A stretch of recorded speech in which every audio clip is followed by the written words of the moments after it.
Welcome to the Miracles in Wellness podcast. My name is Clarissa Booker, and I'm a holistic coach and beauty expert. I'm here to empower and motivate you to improve your health and lose weight by adding more whole plant foods into your lifestyle. In addition, kick stress to the curb. So be open to receive because I believe that miracles are for everyone. Hello there, my friend. How are you feeling today? I hope you're having a wonderful day. And I'm curious, did you get enough sleep last night? Because I know sometimes we don't feel like we do, and sleep is incredibly important, all right? For everything, for our quality of life. And you know, adequate sleep can help reduce our stress levels because our brain activity fluctuates while we're sleeping. It can increase and decrease during different levels of our sleep stages, making up our sleep cycle. And this can most definitely affect our emotional and our mental health. So whenever we're getting sufficient sleep, you feel more alive, right? During sleep, our brain can work to evaluate and remember our thoughts and memories. And it appears that the lack of sleep can be very harmful to us emotionally. And it also can affect our mood and how we are reactive in our day-to-day life, right? So I know you've been like snappy whenever you're tired, it just kind of happens because you're not completely there. So what we're going to do today is just talk about improving our sleep hygiene. So it might take some trial and error. You might have to just try a couple different things out, and that's okay. You just keep working at it, just like you work at everything else. Just you find what works for you. All right. So let's go. So first of all, let's look at how much sleep you're actually getting, right? So are you at least giving about 7.5 to 9 hours of sleep? So there's just a nice median for giving your body that time to rest and rejuvenate as it needs and being consistent about it, right? Do we not throw that word around all the time, consistency? But when you think about it, it's highly important in every aspect, right? So being able to go to bed at the same time every night, wake up at the same time every day. I know this can sometimes be tricky depending on how your life is structured, but just trying your best to have those times set. And then also if it's a work day versus not a work day. Okay, so let's say you typically have your day structured when you work Monday through Friday. Okay, and you give yourself those weekend days off, or say you work 4 days a week and you have a longer days where you don't have them technically work days. On those other days, still waking up and going to sleep with the same time frame so that your body can get used to it. And even though it might not seem like a big deal, those 1 or 2 hours, let's say you want to sleep in an extra hour because, it can be tempting. Okay, sis, it really can. It can have a negative impact on your circadian rhythm and your quality of your sleep.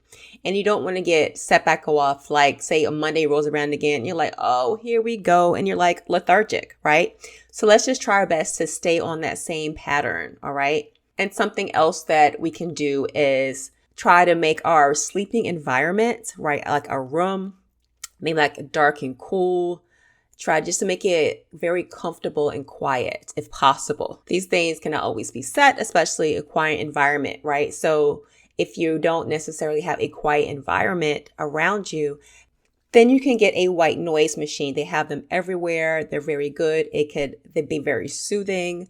And you can choose the sound that you like. If you want an ocean, fans, rain, there's a variety of sounds. I mean, sometimes they have like 30, 60 sounds on them, for example, depending on which one you choose. And that can help drown out outside noise. And it may help you to be in a cooler environment. This can vary from person to person. We're all individual. We're all unique. So maybe your thermostat may at 60 to 68 or like at 72 may feel comfortable for you. Some people may want it warmer. It's just an average.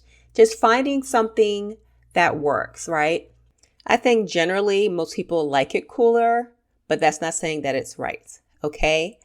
And also blue light that's emitted out on our phones, on our TVs. So trying to have it a little bit more dim can help you wind down, okay? And a lot of times on our phones and things of that nature now, you can set it on a sleep cycle. So like I typically on my phone personally, I do an hour before. I think an hour is a good wind down time. And the light automatically goes down because the light can stimulate our brain and keep us from falling asleep. So trying to also avoid playing games or screen time per se, and just try replacing that with something else, something more relaxing, right? If you want to read a book, try avoiding any big talk, any really big discussions before bed. Save that for the next day or earlier in the day. And if you have something on your mind, this is a great time to journal, right? Get all your thoughts out. I mean, in general, that's a good practice to have, right? Getting your thoughts out, recapping your day, going over what you did, and just getting it all out on paper so you're not processing it in your mind while you're asleep, because you never go to sleep and you just have these thoughts on your mind. You just can't stop thinking about it.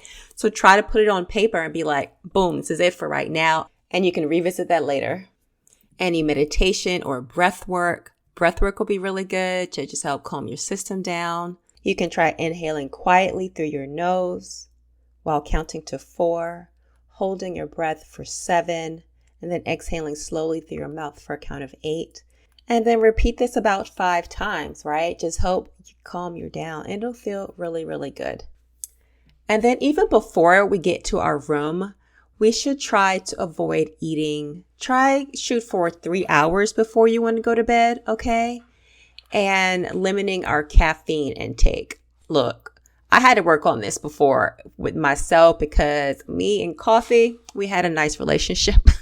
Okay, but I've gotten a lot better with that. All right. Especially when that 2 o'clock comes around, your blood sugar is like, help me. I was like, all right, where are you at? But, that's something personally I had to deal with. And I know I'm not the only one. All right. I know I'm not. All right. So ideally stopping our coffee intake before like 3 p.m. 1 to 2 cups of coffee is good, but sometimes we don't do that. Sometimes it'd be like a lot more. Sometimes it might be like 4 or more cups. And then also with not eating 3 hours before is really going to help with our digestion and our gut as well, because it'll be like a healthy way to do intermittent fasting. Like, so say you eat dinner at 7 p.m. and you don't need to snack. Sometimes we're snacking out of habit, right? You're just sitting there. You might have a glass of wine. You might have some chips or cookies or whatever that is, right? And it's just a habit. It's not like you need it. It's not like you're hungry. You just condition yourself to do that. Like you might have a routine set that you need to break. We're going to redo our habits, right? So for example, let's say you're going to stop eating at 7. You don't have anything, okay? And then you don't eat again till 7 a.m. the next morning. You gave yourself a nice 12 hours for your body to just kind of reset itself, not work so hard. Your body's happy right now. It's like, yes, thank you, it's going to say to you. Okay. So that's just a healthy way that we could intertwine intermittent fasting into our life and give yourself time to rest. Okay there, my friends. So I hope you found some of these tips valuable that you can start implementing into your life today. There's also a link down in the show notes for free resources where you can go ahead and download a stress management tool sheet. All right, until next time. Bye, guys. Thank you so much for coming by. If you enjoyed this episode, please subscribe on your favorite platform, and also don't forget to leave a written review, as well as share this episode. That's how we spread the message.